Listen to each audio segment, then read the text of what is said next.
The devil has been defeated. Don't let him shakara you.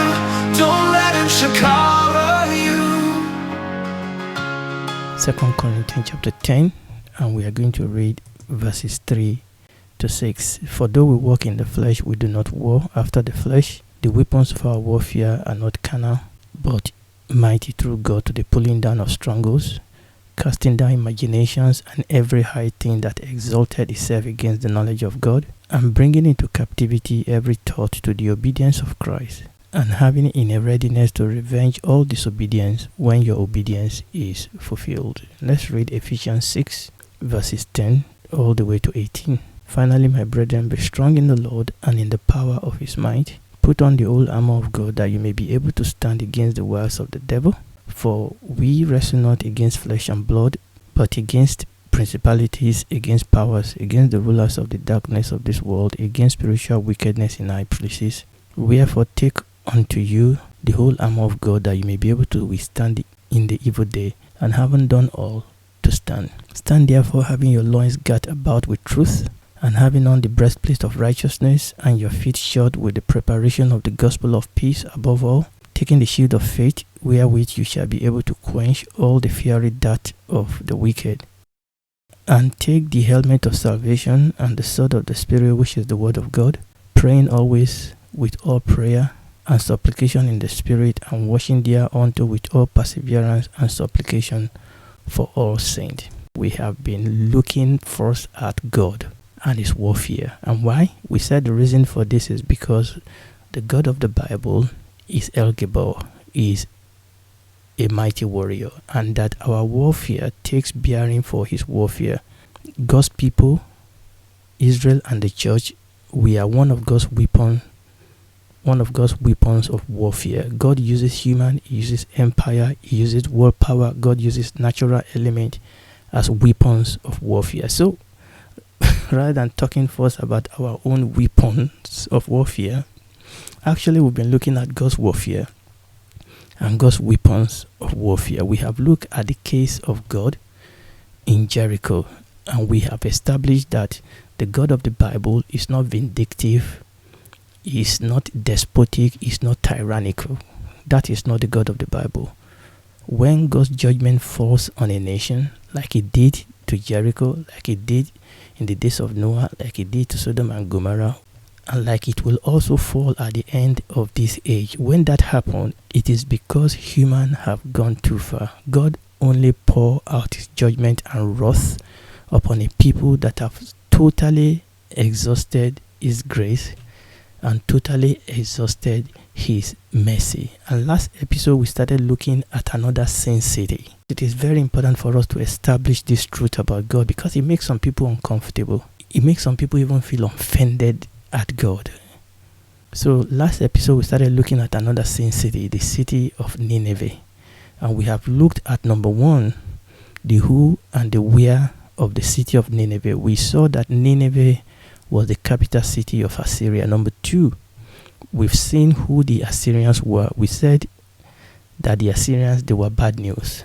Then we looked at the curious case of the reluctant prophet Jonah. Jonah wanted the Assyrian destroyed. Jonah did not want God to forgive the Assyrian, and we have looked at the reason for Jonah's death wish for the Assyrian, and we said it was because Jonah, because he was a prophet, knew that in the near future Assyria will become a world power, and they will inflict great terror and horror upon the children of Israel.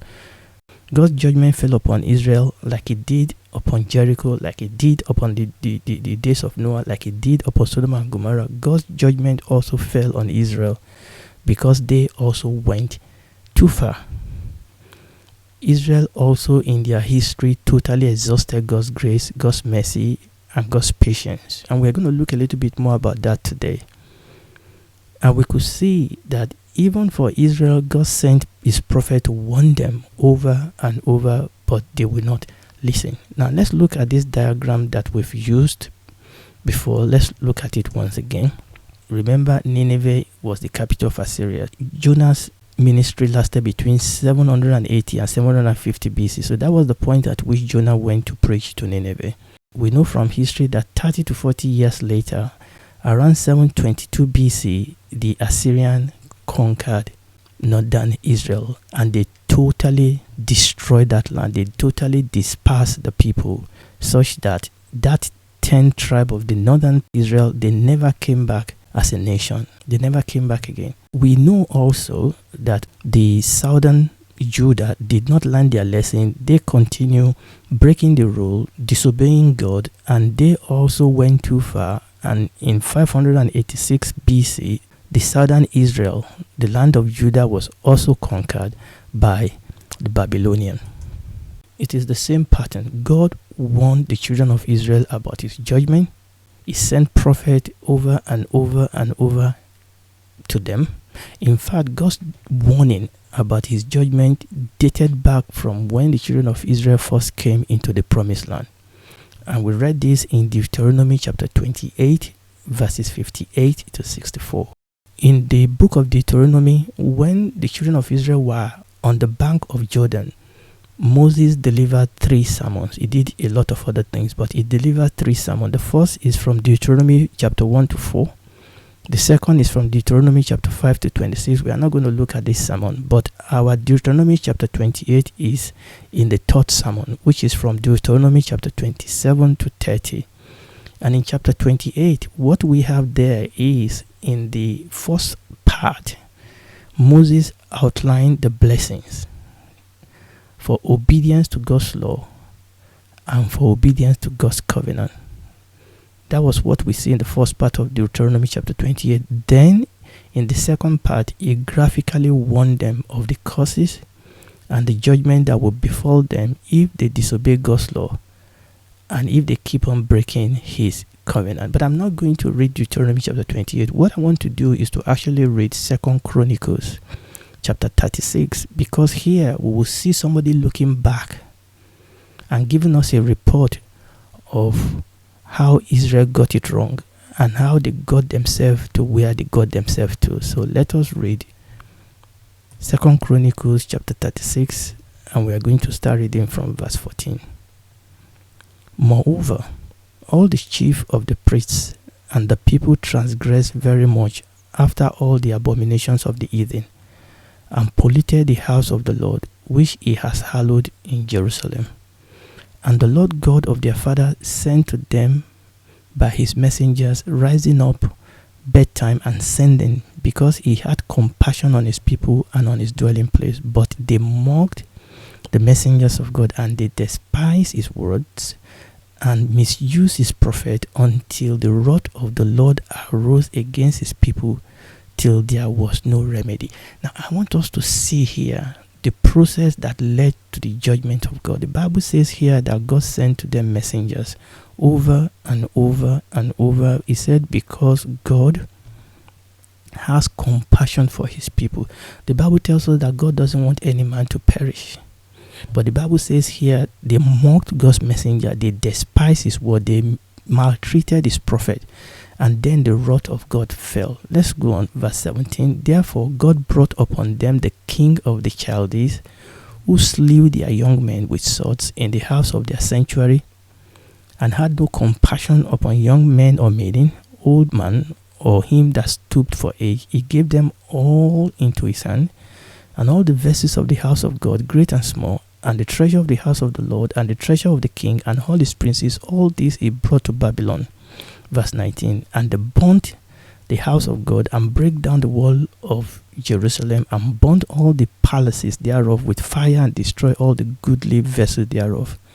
And them that are escaped from the sword carry he away to Babylon, where they were servant to him and his son until the reign of the kingdom of Persia, to fulfill the word of the Lord by the mouth of Jeremiah, until the land had enjoyed a Sabbath. For as long as she lay desolate, she kept Sabbath, to fulfill 70 years. I mean, obviously, this is particularly talking about the destruction of Judah, the southern nation of Israel. But it is the same story with the northern.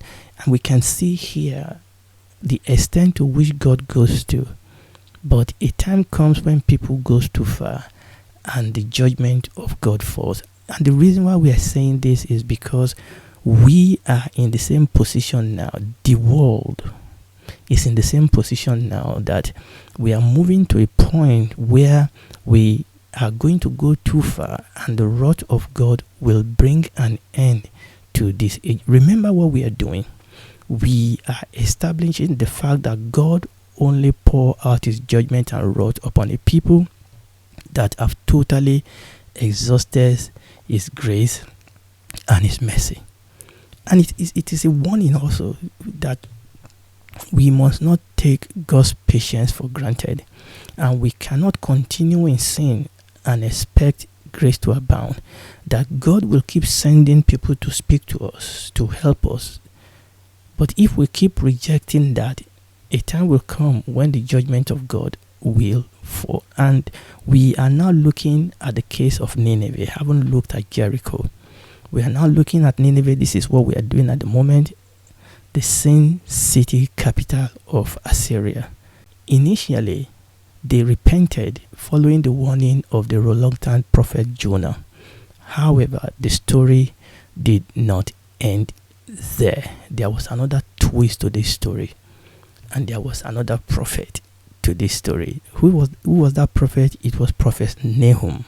Prophet Nahum. So both Jonah and Prophet Nahum prophesied to Nineveh. Now, even though Nineveh was saved following the prophetic ministry and the prophetic message of Jonah, however, Nineveh was later destroyed about 150 years after the preaching of Jonah. Let's update that on our diagram. Here, that was when Jonah preached to Nineveh. Here, that was when Assyria conquered the northern Israel. Here, that was when Judah was conquered by Babylon. But what I want you to see now is from the time that Jonah preached to Nineveh, they themselves were then destroyed 150 years later. So Jonah ministered to them here 480 to 450 BC. But Nineveh, Assyrian, were destroyed in 612 BC, and they were destroyed by the Medo-Persian. Okay, it is very, very important for us to understand that the Assyrians, they were wicked, they were cruel, they were violent, even before they became world power. Even before they ruled the world, they were wicked.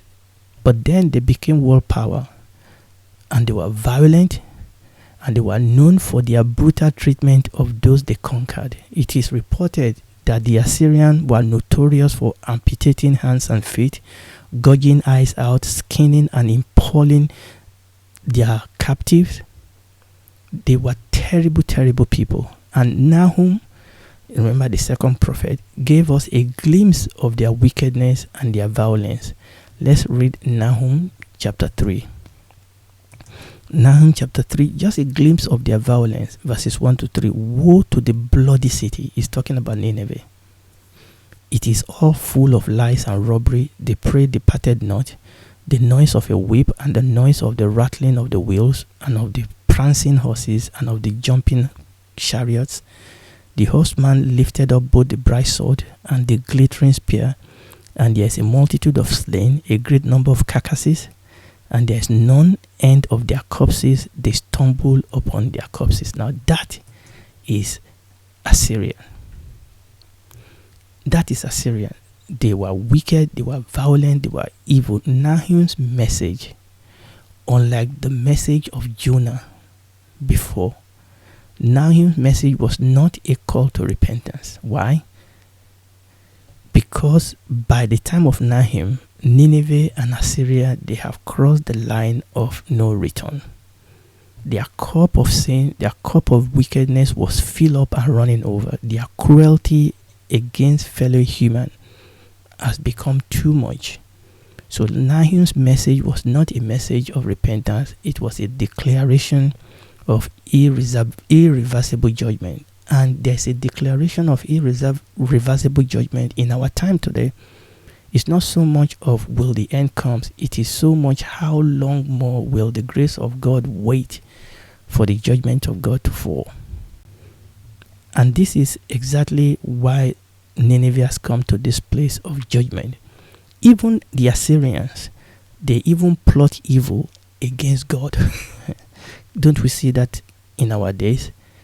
They were not only cruel, they were not only wicked, they were not only violent against human, they even plot evil against God. Nahum chapter 1 verses 9 to 11.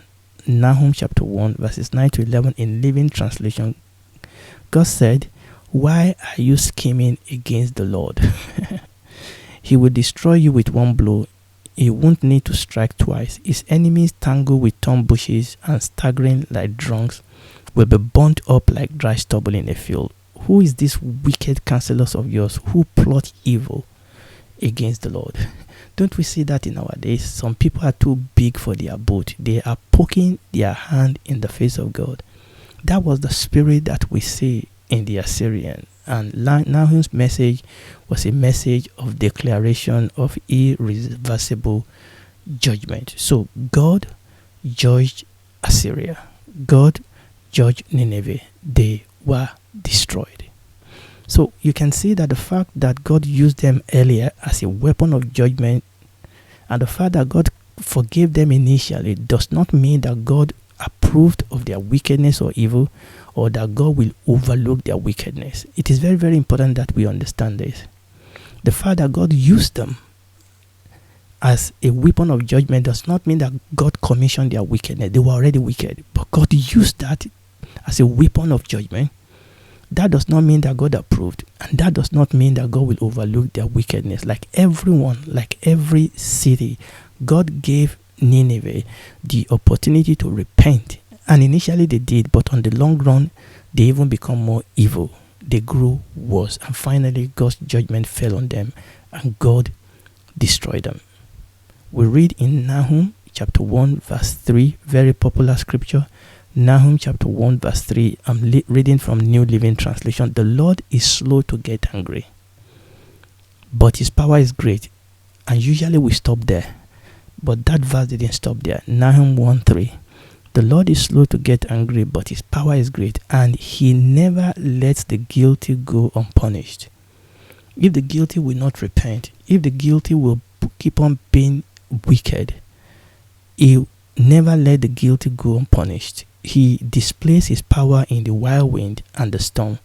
The billowing cloud are the dust beneath his feet. So it is very, very important for you and I to understand, for the world to understand, that the patience of God must never, never be mistaken as impotence. The patience of God must never, never be mistaken as impotence. God will not allow sin, wickedness, evil, and violence to endure forever. The wicked may look like they are prospering. It will look like they are getting away with it. No. It is the patience of God which must not be mistaken as impotence. God will not allow sin, wickedness, evil, and violence to endure forever. God is committed, and this is the revelation of the scripture. God is committed to bring down the kingdom of evil, the kingdom of darkness, the kingdom of wickedness. God is committed to bring it down, but God wants to give us a chance to repent, and that is why the Lord Jesus Christ came. That is why, remember, we said that in the middle of judgment, we see God's redemption, we see God's mercy. There was the boat in the time of Noah. There was the angel in the time of Sodom and Gomorrah, wasn't there? And then there was the scarlet road in the time of Rahab of Jericho. And that is why God is patient with us. But we must remember, just like Nahum said, even though the Lord is slow to get angry, remember that his power is great. We cannot stand against him. He will never let the guilty go unpunished. So a couple of times down history, God showed up and poured out his wrath and his judgment upon a sin city or a people that have gone too far, either by using human as instrument of judgment, as we've seen in the story of Jericho and Nineveh and Israel, also when Israel was judged, or sometimes God will himself directly judge the people by using natural element as tool of judgment, as we see in the case of the flood in the day of Noah and the fire in the days of Lot, that is in Sodom and Gomorrah. And we will see God do that directly again at the end of this age. Okay, we are going to stop there today. We have been looking at God's warfare and God's weapons of war. That's what we've been doing. So next episode, by the grace of God, we are going to look at modern day Israel. Modern day Israel. We're going to look at modern day Israel and her warfare and her weapons of war. Why are we going to do that? It's because so that we can learn principle. We want to plug it into the Bible to start with, to learn some lesson about end time events. But it's also so that we can learn principle that you and I can apply to our own Christian warfare. Is that okay? So that is what we are going to do next time by the grace of God. And if you're listening to me, I want you to know that God will judge this world. It is irreversible. Okay, the wrath of God will fall. This world has gone too far, but God's patience is waiting so that you and I can come out of this world that is already judged. So if you are not born again, in other words, if you have not switched side, you need to do it now. Okay, because God so loved the world that He gave His only begotten Son, that whosoever believes in Him will not perish but have everlasting life. You and I can accept Jesus Christ as our Savior. Ask Him to save you. He will. I'm a sinner. Save me. Save me, Lord. He will. You will become a daughter, a son in God's house, a citizen in His kingdom. He will walk the rest of your life with you on earth. And when this is all over, you and I can then spend eternity with Him in the new heaven and the new earth. Do it right now.